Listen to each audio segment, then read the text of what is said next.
Dia, Assalamualaikum. Waalaikumsalam. Di mana menyuruh tu ah? Dia menyuruh bah duda ko. Sakadang iko badan dia nampak duda do. Kalau keluar dia nampak duda ko dari mau dah tadi ko. Kau udah cerita nah. Cerita tu. Udah dari sebelah, dari rumah Upiak Barinam. Manga udah ke rumah Upiak Barinam tu. Ada manga lu udah Upiak Barinam tu. Yalah. Lah kabajarai pulo nyolai. Lah kabacarai pulo lah. Siapa nak kabacarai kecil udah ko. Patang Upiak naruli kabacarai. Habis su Upiak dari sah kabacarai. Hakini Upiak narilam kok kabacarai pulo lah. Panyang kami ya. Banyak mana nak kabacarai mah. 50 udah dapet gosip tu. Deh laki udah dapet penggosip mana. Itu makanya udah gunjangan.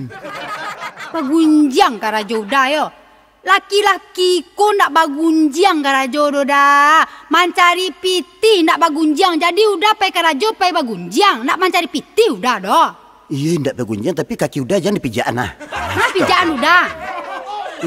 Mencari piti itu iyo yo. Makasih di pegunjangan siko. Iya supaya jangan terjadi pulo di keluarga orang. Itu ah. Itu mangkonyo dah. Jangan dicaliak keluarga orang.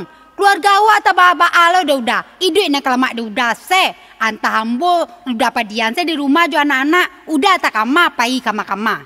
Ya jadi malah. Udah ke sawah je lu ah. Nah. Ya pai lah udah ke sawah. Jangan bagunjangan nak. Indak. Udah ke sawah gak lama udah pulang se lah. Jadi dah. Pokoknya udah bawa sana nak disungkan, nak dimakan. Dia mengerti udah. Iya dong seperti biasa dong. Seperti biasa dong.